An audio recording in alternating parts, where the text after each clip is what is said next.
வணக்கம். நான் உங்கள் ஜோதிடர் ஆவுடை அண்ணாமலை. இப்போ ஜோதிடம் சார்ந்த நிறைய விஷயங்கள் இந்த வாழ்க்கையே ஒரு பயணம் தானே யூடியூப் சேனல் பேசிட்டு வந்துட்டுருக்கோம்.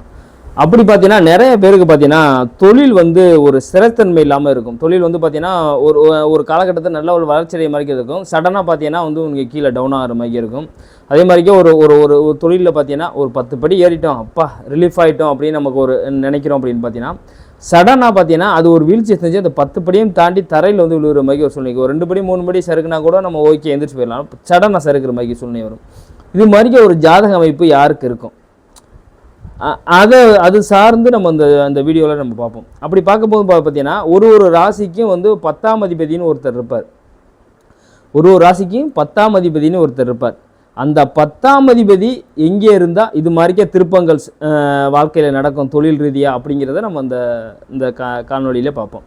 அப்படி பார்க்க போகும்போது பார்த்தீங்கன்னா மேச ராசிக்கு 10ஆம் அதிபதி சனி பகவான். மேச ராசிக்கு 10ஆம் அதிபதி சனி பகவான். மேச ராசிக்கு 10ஆம் அதிபதி சனி போய் உங்களுக்கு விருச்சகத்தில் உட்காருதுன்னு வைங்க, 8ஆம் இடத்துல. அப்போ நீங்கள் மேச ராசியாக பிறக்கும்போது இல்லை மேச லக்கணமாக பிறந்திருக்கீங்க, அதாவது மேச லக்கணம் மேச ராசி, இது ரெண்டுக்குமே எடுத்துக்கிறோங்க. அப்போ நம்ம 8ஆம் இடம்ங்கிறது நம்ம செவ்வாயோட வீடு தான். திடுக்கிடும் திருப்பம் யாருனா நடக்கும் அப்படின்னா நம்மளால தான் நடக்கும். நம்மளோட எண்ணோட்டம், நம்மளோட சிந்தனை, நம்ம செயல், இதெல்லாம் பார்த்தீங்கன்னா எங்கேயாவது தப்பான ஒரு தொழில் ரீதியாக ஒரு முதலீடு பண்ணி ஏதோ பண்ணி நம்ம தப்பாக ஒரு முதலீடு பண்ணி நம்ம லாக் பண்ணுற மாதிரி ஒரு சூழ்நிலை உருவாகும். அதை தாண்டி சனி இங்கே 8ஆம் இடத்துல இருக்கும்போது அந்த கீழ்நிலை ஆளுகள்லாம் நம்ம வச்சு தொழில் பண்ணுறோம் பாருங்கள். அது ஒரு என்ன சொல்கிறோன்னா ஒரு கன்ஸ்ட்ரக்ஷன் லைன்லையாக இருக்கட்டும், அதே பெரிய பெரிய ஃபேக்ட்ரி வச்சு ஒரு 500 பேர் 1000 பேர் சம்பளம் கொடுக்குறவங்களாக இருக்கட்டும், இதில் சப்போஸ் 30-40 பேருக்கு வச்சு வேலை சம்பளம் கொடுக்குறவங்களாக இருக்கட்டும், அது மாதிரிக்கெல்லாம் ஒரு ஸ்திரத்தன்மை உங்களுக்கு 10ஆம் 8ல் இருக்கும்போது பார்த்தீங்கன்னா திடுக்கிடும் திருப்பங்களை சந்திக்கிற மாதிரி இருக்கும்.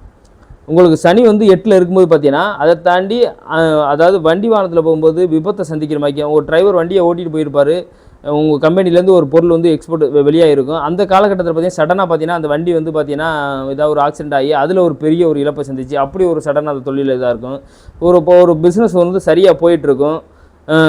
அது போயிட்டுருக்கும்போது பார்த்தீங்கன்னா நம்ம நினச்சே பார்த்து நல்லா தானே போயிட்டுருக்குன்னு சொல்லிட்டு நம்ம அதன் சார்ந்து வேறு ஒரு தொழிலில் இன்வெஸ்ட் பண்ணுவோம். அது சடனாக பார்த்தீங்கன்னா லாஸ் ஆகி அதை நம்ம டெவலப் பண்ணணும். இது மாதிரிக்கே பார்த்தீங்கன்னா உங்களுக்கு சனி பகவான் போய் விருச்சத்தில் உட்காந்துட்டு அப்படின்னா அது மாதிரிக்கே இருக்கும். அதே மாதிரிக்கே சனி 8ல் இருக்குது செவ்வாயோட வீட்டில் அப்படின்னா கண்டிப்பாக பார்த்தீங்கன்னா அவங்க தொழில்துறையில் தொழில் பண்ணிக்கிட்டு இருக்கவங்க பார்த்தீங்கன்னா அவங்க வேலை பார்க்குற லேபர் எப்படி பார்த்தாலும் ஏதோ ஒன்று ஏதாவது கையை ஏதாவது இதில் ஆக்சிடென்ட் பண்ணிட்டேன், இல்லை கால் ஆக்சிடென்ட் ஆகிடுச்சு, ஏதோ அங்கே இருக்க வேலை பார்க்குற லேபருக்கே பார்த்தீங்கன்னா அப்பப்போ பார்த்தீங்கன்னா ஒரு விபத்தெல்லாம் சந்திக்கிற மாதிரி சூழ்நிலையெல்லாம் உருவாகும். உங்கள் ஜாதகத்தில் சொந்த ஜாதகத்தில் 10ஆம் அதிபதி 8ஆம் இடத்துல இருந்துச்சு அப்படின்னா மேசராசி மேச லக்கணம் பிறந்திருந்தீங்க அப்படின்னா உங்களுக்கு ஜாதகத்தை எடுத்து பாருங்கள். கண்டிப்பாக பார்த்தீங்கன்னா உங்கள் வேலை பார்க்குற ஆளுகள்னாலேயே உங்களுக்கு தொந்தரவுலாம் இருக்கும். அதே மாதிரிக்கு பார்த்தீங்கன்னா அந்த அடிமட்ட ஆளுகள் வேலை பார்க்குற பார்த்தீங்கன்னா விபத்து கண்ட அசிங்கமானத்தையும் சந்திக்கிற மாதிரி சூழ்நிலையும் உண்டாகும். சொந்தத்தை இருக்குன்னு பாருங்கள். அதே மாதிரிக்கு பார்த்தீங்கன்னா ரிஷப ராசிக்கு பார்த்தீங்கன்னா ரிஷப ராசியோ ரிஷப லக்கணமோ பார்த்தீங்க அப்படின்னா உங்களுக்கு 8ஆம் இடம் பார்த்தீங்கன்னா தனுசு வீடு. அப்போ தனுசு வீட்டில் போய் உங்களுக்கு பார்த்தீங்கன்னா உங்களுக்கு 10ஆம் அதிபதி சனி பகவான் உட்கார்ந்தாருக்கு அப்படின்னா உங்களுக்கு அதே மாதிரியே குரு நல்ல பலமாயிட்டார் அப்படின்னா, ஏன்னா தனுசு வீட்டில் இருக்க கிரகம் அவ்வளோ சீக்கிரத்தில் ஒரு பெரிய ஒரு கெடுதலை செஞ்சிடாது. திடுக்கிடும் திருப்பம் 100% நடக்கும். அப்படி நடந்தாலும் அது ஒரு என்ன சொல்கிறேன்னா பெரிய நெகட்டிவ் இல்லாமல் கொஞ்சம் ஒரு என்ன சொன்னால் ரிஷபராசி போய் சனி பெருசாக கெடுதல் பண்ணிட மாட்டார். அதிலேருந்து கொஞ்சம் ரெக்டிஃபை ஆகிற மாதிரிக்கே ஒரு இதை தெளிவாக கொடுக்கும். அந்த திருப்பம் வந்ததுக்கப்புறம் கண்டிப்பாக அவர் தொழிலில் பார்த்தீங்கன்னா ஒரு வளர்ச்சியை சந்திக்கிற மாதிரி ஒரு சூழ்நிலை கண்டிப்பாக நடக்கும். 100% நடக்கும்.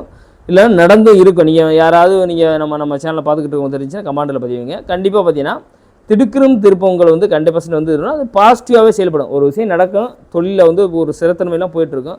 சடனாக ஒரு ஏதோ ஒரு பெரிய ஒரு சங்கடம் நடக்கும். அதுக்கப்புறம் பார்த்தீங்கன்னா உங்கள் வாழ்க்கையில் டோட்டலாக சேஞ்ச் ஆகிற மாதிரி ஒரு லைஃப் சேஞ்ச் ஆகும். அதுலேருந்து தொழிலில் அடுத்த கட்டத்துக்கு நகழ்வீங்க. அதில் ஒரு விபரீத ராஜயோகம் மாதிரி ஒரு அமைப்பை கொடுக்கும். ஏன்னா சனி உங்களுக்கு 9, 10 அதிபதி. மேசத்துக்கு கூட பார்த்தீங்கன்னா 11ஆம் இடம் பாதகத்தை செய்கிற வேலையை செய்வார். அதனால தான் அது மாதிரிக்கே இப்போ நமக்கு அது மாதிரி ஒரு நல்ல ஒரு பாசிட்டிவான வேலையும் செய்யும். அதே மாதிரி பார்த்தீங்கன்னா மிதுனம் ராசி மிதுனம் லக்கணமாக பிறந்திருந்தீங்க அப்படின்னா உங்களுக்கு 10ஆம் அதிபதி யார் அப்படின்னா குரு பகவான். அவர் சனியோட விகிதத்தில் மகரத்தில் இருந்தார் அப்படின்னா குரு பகவான் பார்த்தீங்கன்னா நீச்சத்தன்மை, அதாவது பவர் இல்லாமல் நீச்சமாயிட்டார். அவருக்கு எங்கேயாவது நீச்ச பங்க ராஜயோகம் கிடைக்குதான்னு பாருங்கள். கிடைச்சா கண்டிப்பாக விபரீத ராஜயோகம் கிடைக்கும். இல்லை அப்படின்னா தொழிலில் பார்த்தீங்கன்னா உங்கள் நிலையற்ற தன்மையும் எவ்வளவு தான் பணம் வந்தாலும் அது வந்து உங்களால் வந்து அதை சேமித்தே வைக்க முடியாது. அதை அடுத்த கட்ட நகர்வுக்கு உங்களால் கொண்டு போக முடியாது. எவ்வளவு பணம் வந்தாலும் பத்தாது. அதை தாண்டி வந்து உங்களுக்கு தொழிலில் பார்த்தீங்கன்னா அதாவது குரு வந்து பாதகாதிபதி வேலையும் செய்வார். திடுக்கிடும் திருப்பத்தை கொடுத்து அசிங்க ஆமான தொழில் பண்ணி இது ஏன்டா இந்த தொழில்புக்குள்ளே போனோம் அப்படின்னு சொல்லி பெரிய ஒரு லாஸை சந்தித்து பொருளாதாரத்தில் ஒரு அதாவது வந்து பணம் சம்பாதிக்கிறதே ஒரு போராட்டமான சூழ்நிலை கொடுத்து வாழ்க்கையை வந்து பெரிய ஒரு விரக்திக்கு கொண்டு வர வச்சிடும். உங்களுக்கு வந்து குரு வந்து 8ல் இருந்துச்சு அப்படின்னா அதை மட்டும் பார்த்துக்கிறங்க. அதையும் தாண்டி உங்களுக்கு மிதுனம் இருக்கிறதுக்கு குரு வர மறையது ரொம்ப நல்லது. ஆனால் 10ஆம் அதிபதிக்கு 8ல் இருக்கும்போது தொழிலை கெடுத்துப்படும். ஃபஸ்ட்டு புரிஞ்சுடுங்க. குடும்பம் மனைவி கணவன் சார்ந்து இருந்தாலும் தொழிலை கெடுத்துப்படும். எவ்வளோ தான் பணம் வந்தாலும் பத்தாது. அதனால் அந்த விஷயத்தில் எச்சரிக்கைங்க. அது எந்த நட்சத்திரத்தில் இருக்குது, நீச்சம் கிடச்சிருக்கா, எந்த உங்கள் சொந்த ஜாதத்தில் எந்த கிரகங்கள் பார்க்குதா, இதெல்லாம் பார்த்து தெரிஞ்சுக்கிட்டு அதில் வந்து நம்ம சொந்த ஜாதத்தில் பார்த்துக்கணும். அதே மாதிரி கடகத்துக்கு பார்த்தீங்கன்னா உங்களுக்கு வந்து பார்த்தீங்கன்னா வந்து கும்பத்தில் இருப்பார். அப்போ அவர் கும்பத்தில் இருக்கும்போது இந்த கடகத்துக்கு உங்களுக்கு கடக ராசியோ கடக லக்கணமோ பிறந்து நம்ம கும்பத்தில் செவ்வாய் இருக்கும்போது பார்த்தீங்கன்னா சந்திரனுக்கு சனிக்குமே ஆகாதா. அதே மாதிரி இந்த கீழ்நிலை ஆளுகளை பெரிய தொழில் பண்ணிகிட்டு இருக்கவங்க ரொம்ப ஸ்திரத்தன்மை இல்லாமல் போயிட்டே இருக்கும். அதாவது ஒரு 15 நாள் நம்ம டெவலப் ஆகணும் அப்படின்னா 15 நாள் கீழே விழுந்துக்கிட்டு இருப்போம் அப்படிங்கிற மாதிரி ஒரு அமைப்பு. ஒரு சந்திர தசை நடக்குது, ஒரு 10 வருஷம் நடக்கும், 5 வருஷம் நல்லா இருக்கும், 5 வருஷம் டவுன் ஆகும். அது மாதிரியே ஒரு அமைப்பு இருக்கும். அதை தாண்டி வந்து உங்களுக்கு 10ஆம் செவ்வாய் இங்கே உட்காந்துருக்கும்போது கண்டிப்பாக வந்து ரத்தம் பார்க்காம அந்த தொழிலில் வந்து நம்மளால் ஈடு கொடுத்து நம்மளால் அதை பயணிச்சிருக்கே இருக்க முடியாது. அதை நல்லா வந்து பார்த்துக்கிறங்க. ஏன்னா வந்து இந்த காலகட்டம் வந்து ரொம்ப எச்சரிக்கையாக இருக்கணும். ஏதாவது செவ்வாய் வந்து உங்களுக்கு வந்து சனியோட வீட்டில் இருக்கும்போது கீழ்நிலை ஆளுகள் உங்கள்கிட்ட வேலை பார்க்குறவனால பெரிய ஒரு சங்கடத்தை சந்திக்கிற மாதிரி சூழ்நிலை உருவாகும். அதனால் நீங்கள் அதை வந்து மட்டும் நீங்கள் தவிர்த்துட்டீங்க அப்படின்னா கண்டிப்பாக பார்த்தீங்கன்னா உங்களுக்கு வந்து சிறப்பானதாக இருக்கும்.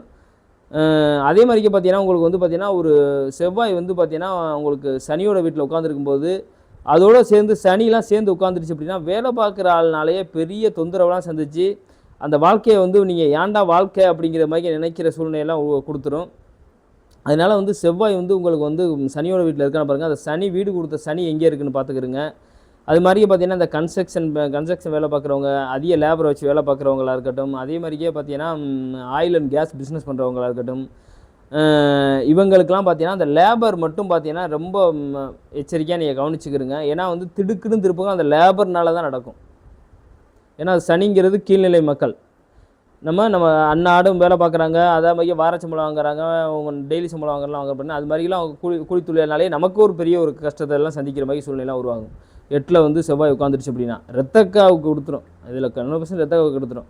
அதனால் அது மாதிரிக்கெல்லாம் ஒரு அமைப்பு இருக்காங்கிறத பார்த்துக்கிட்டு ஒரு சொந்த ஜாதகத்தில்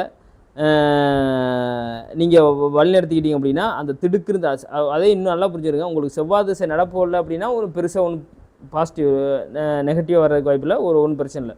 சப்போஸ் செவ்வாய் திசையில் வரல அப்படின்னு பார்க்கும்போது இப்போ வேறு ஏதாவது திசையில் பார்த்தீங்கன்னா உங்கள் பர்டிகுலர் டைம் செவ்வாய் புத்தி வரும்போதும் சரி, இல்லைன்னா செவ்வாயோட அந்தரம் வரும்போதும் சரி, இந்த சூட்சமத்தை அதை உடச்சி கொடுக்கும்.